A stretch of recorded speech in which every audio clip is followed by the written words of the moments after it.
Listen to me. It is 2 a.m. Look around you. The world is completely silent. The chaotic noise of the day, the traffic, the emails, the notifications, the endless demands of other people, it's all gone. And right now, in this absolute stillness, something magical is happening inside your brain. You don't feel tired. In fact, you feel the exact opposite. The fog has lifted. Your mind is racing with ideas. You suddenly have the urge to start a new project, write a novel, clean your entire room, or figure out the complexities of your future. You feel sharp. You feel alive. You feel like the truest version of yourself. This is your peak. This is your golden hour. But then, you look at the clock. 2:30 a.m. A heavy, sinking feeling hits your stomach. Panic sets in, because you know that in just 4.5 hours, a blaring, aggressive alarm is going to rip you out of your sleep. You know that at 7 a.m., you are going to have to drag your exhausted, heavy body out of bed and pretend to be a functioning member of a society that started without you. When that alarm goes off, you aren't just tired, you feel physically ill. Your eyes burn. Your brain feels like it is moving through wet cement. You stumble into work or school clutching a cup of coffee like it's a life preserver, while some obnoxiously cheerful morning person says, "Good morning, did you sleep well? You look a little tired." And then comes the judgment. You just need to go to bed earlier. You need better discipline. If you were truly driven, you would wake up at 5 a.m. and grind. You have been told your entire life that your natural sleep schedule is a character flaw. You have been labeled as lazy, unmotivated, and disorganized. You carry this quiet guilt, believing that there is something fundamentally broken about your willpower. I am here today to look you in the eye and tell you the absolute, scientifically validated truth. You are not lazy. You are not broken. You do not lack discipline. You are a night owl trapped in an early bird's world. You are living in a chronic state of biological warfare. To understand why you struggle, we have to look inside your brain. Specifically, we have to look at a tiny cluster of thousands of cells located in the hypothalamus called the suprachiasmatic nucleus, or the SCN. The SCN is your body's master clock. It dictates your circadian rhythm, the internal 24-hour cycle that controls when you feel sleepy, when you feel alert, when your body temperature rises, and when your hormones are released. Now, society assumes that everyone's clock is set to the exact same time zone. Society assumes that humans are standard issue machines, but biology doesn't do standard. Biology thrives on variation. Your specific sleep-wake preference is called your chronotype. Scientists generally divide people into 3 main categories: larks, hummingbirds, and owls. Why are you an owl? It is not a habit you picked up. It is written into your genetic code. Scientists have identified specific genes like the PR3 gene that determine the length and timing of your circadian cycle. For an early bird, as the sun goes down around 8:07 p.m., their brain immediately starts secreting melatonin. By 10 p.m., their brain is flooded with it. They are chemically sedated.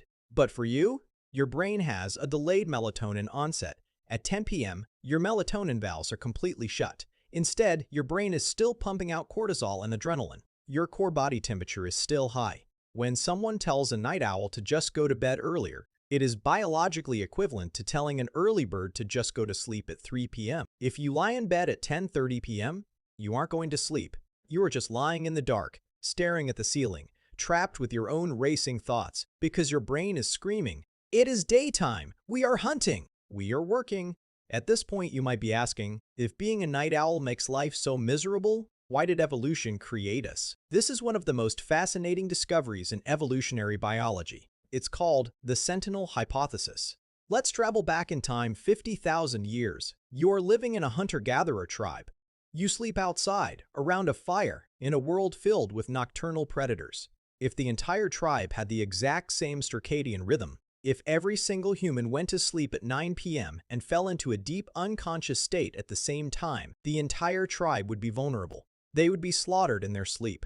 Evolution needed overlapping sleep schedules to ensure that someone was always awake to guard the fire. Someone had to be the sentinel. The early birds took the morning shift. The intermediate types handled the day, but the tribe desperately needed people who naturally came alive when the sun went down. People who were hyper-alert in the darkness, who could listen for the snapping of twigs and protect the vulnerable. You are the descendant of the sentinel. Your biology is the reason the human race survived. Before factories, human beings had much more flexible sleep schedule. But when factories were built, The capitalists needed everyone on the assembly line at the exact same time. Thus, the 8 a.m. workday was born. Schools adopted the same schedule to prepare children for factory work. The entire infrastructure of the modern world was hardwired for the early bird. Because you live in this system, you suffer from a chronic invisible disease known as social jet lag.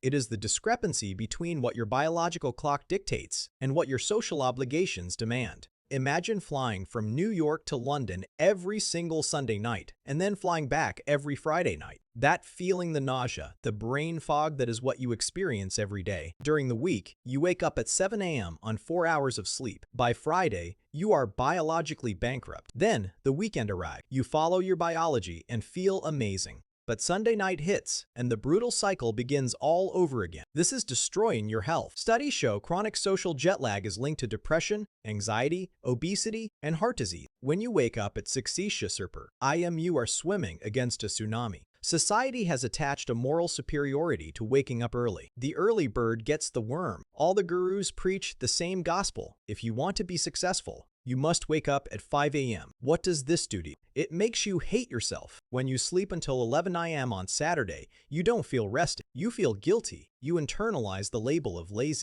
But let's look at the hypocrisy. If an early bird falls asleep at 10 p.m. at a party, society says they work so hard.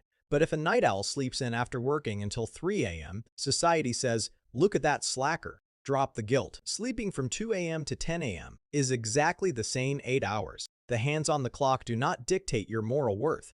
If you can survive the morning, the night belongs to you. First, you have sustained wakefulness. Night owls hit a second wind. Your peak cognitive performance often occurs in the evening, long after the early birds have burned out. Second, you have divergent thinking. Research shows a strong correlation between night owls and creativity. At night, the brain relaxes its logical constraints. This is when the deepest creative breakthroughs occur. You are the innovator. How do you survive in a world that refuses to accommodate you? Step 1. The morning shock. The second your alarm goes off, you need 10,000 lux of light. Stare out the window or use a sad lamp. This screams to your brain, stop melatonin. Step 2. The evening blue light blackout. After 9 p.m., treat blue light like a toxic drug. Use blue light blocking software or red lens glasses. Step 3. Strategic melatonin microdosing. Take a tiny dose, more than 5 milligrams, 3 to 4 hours before you want to sleep, not at bedtime. Step 4. The delayed caffeine protocol. Wait 90 to 120 minutes after waking to consume caffeine, and no caffeine after 2 p.m. Step 5. Ruthless boundary setting. Do brain-dead tasks in the morning. Save your heavy lifting for your peak hours between 2 p.m. and 6 p.m.